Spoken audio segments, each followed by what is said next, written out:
여기는 세반호수에 있는 까마라 교회입니다. 제 뒤로 보이는 것이 까마라 교회인데요.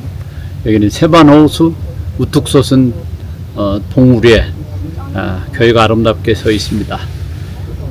이 까마라 교회는 몽골의 징기스칸이 침략해서 다 황폐가 됐는데 후에 다시 재건을 했다고 합니다. 징기스칸뿐만 아니라 터키 오스만 제국, 이 수많은 제국들이 핥히고 간 이 아르메니아입니다. 예수 그리스도의 직계 제자 바돌로메와 유다 다데오, 이 두 사람의 제자들이 순교하기까지 이곳에서 복음을 전했습니다. 그리고 301년 국교가 선포되기까지 복음의 줄기는 흘렀습니다. 그 후에 수많은 침략을 거치면서 강대국들의 틈바구니에서 살아남은 아르메니아입니다. 아르메니아는 아름답습니다. 아르메니아는 기독교의 역사와 전통을 그대로 간직하고 있습니다. 그러나 수많은 핏자국이 있고 그 상처 위에 수많은 기도의 흔적들이 또 남아 있습니다. 이 아르메니아를 볼 때 세계 인류 역사를 통해서 기독교가 전파된 이후로 지금까지 신앙을 지켜오고 역사를 간직한 나라는 지구상에 아르메니아와 조지아를 빼면 없습니다. 한때 기독교 국가가 되었었고 한때 많은 성도들을 거느렸던 로마 교회는 다 황폐화됐고 그 나라들은 지금 어떻게 했는지 알 수도 없습니다. 그러나 아르메니아와 조지아는 지금까지 그 숱한 침략을 받았고 또 소련 시절에는 소련의 지배를 받았지만 1991년 독립하면서 오늘날에도 기독교가 명맥을 역사를 유지하고 있습니다. 물론 어떤 시각으로 보면은 기독교가 많이 희석되기도 했지만 그러나 그 역사의 흔적을 가지고 아직까지도 이렇게 존재하고 있다는 사실은 참 놀랍기도 합니다. 오늘날에도 힘겨운 삶을 살아가지만 이들은 기독교 국가의 정체성을 고이 간직해 내려오고 있습니다. 한때 바울이 선교한 터키 지역 소아시아 7개의 지역은 지금은 황폐화되었습니다. 그리고 터키는 무슬림이 되어버렸습니다. 이 아르메니아는 특이하게도 좌우로 남쪽으로 다 무슬림에 속해 있고 북으로는 러시아의 영향을 받고 있습니다.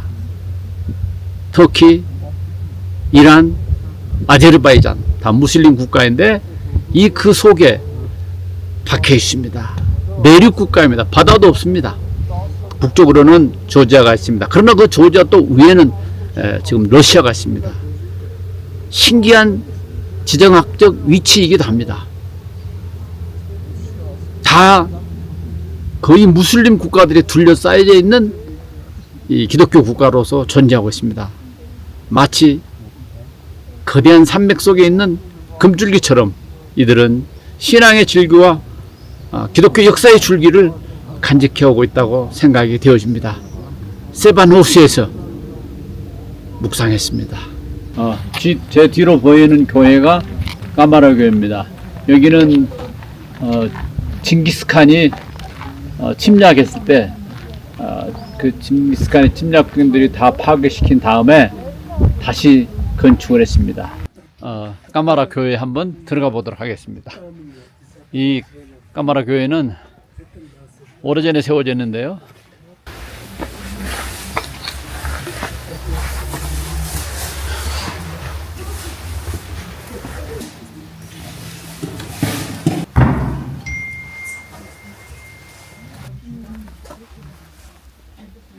저 몽골 제국의 징기스칸이 여기까지 쳐들어와서 교회를 파괴하기도 했습니다.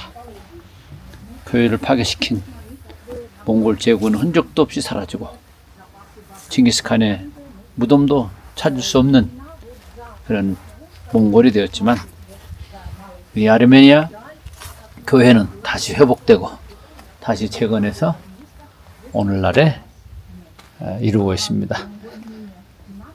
저는 이렇게 아르메니아와 조지아를 방문하면서 이 숱한 기독교의 순환사가 있었고 많은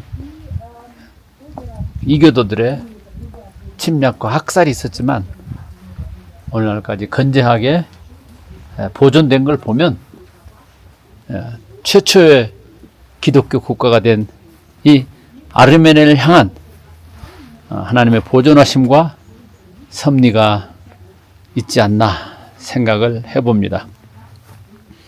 지금도 비록 경제적으로 어렵지만 그 어려운 형편 속에서도 기독교의 정체성과 역사를 간직하고 있는 이 아르메니아를 볼 때 어떤 때는 참 경외심마저 듭니다. 이들이 그리스도를 통해서 부를 이룬 것도 아니고 예수 잘 믿고 기도 많이 해서 잘 사는 선진국이 되지도 않았습니다. 지금도 국민소득이 한 달에 500불을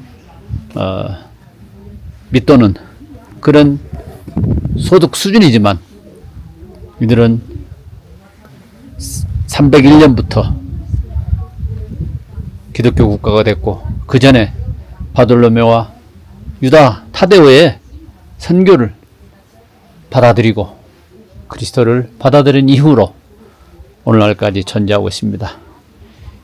세계 역사, 아니 인류 역사 가운데에서 제자들의 복음을 받고 오늘날까지 그 흔적이 존재하고 기독교의 맥락을 이어오는 국가가 있다면 유일하게 지구상에서 아르메니아와 조지아라고 생각이 됩니다. 관광객들이 스쳐 지나가는 하나의 발자국으로서의 좋은 풍광을 갖고 있는 게 아니고 이 나라는 기독교 역사에 놀라운 역사를 가지고 있고 기독교 역사에 놀라운 흔적들을 가지고 있는 나라입니다.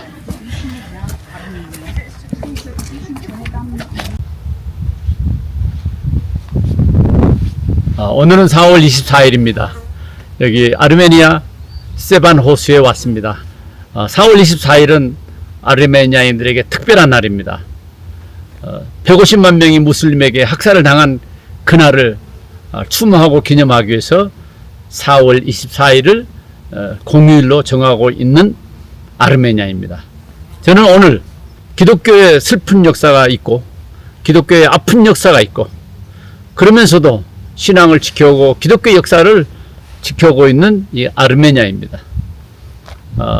아르메니아는 눈물이 있고 한숨이 있고 고난이 있는 나라이기도 합니다. 그럼에도 불구하고 기독교 정체성과 기독교 신앙의 역사를 지켜오고 있습니다. 세계 최초로 기독교 국가가 된 나라가 아르메니아입니다. 세계 두 번째 기독교 국가가 된 나라가 조지아입니다. 이 두 나라는 어쩌면 기독교 역사 속에서 역사를 공부하는데 가장 중요한 기독교 역사를 지닌 국가라고 생각이 되어집니다. 우리는 개신교인으로서 개신교 신앙의 뿌리가 루터가 종교교회가 한 이후로 개신교회가 생겼기 때문에 많은 때에 천주교를 생각하고 로마 교회를 생각합니다. 그러나 로마의 천주교회가 생기기도 전에 이미 301년에 아르메니아는 기독교를 국교로 선포하게 됐습니다.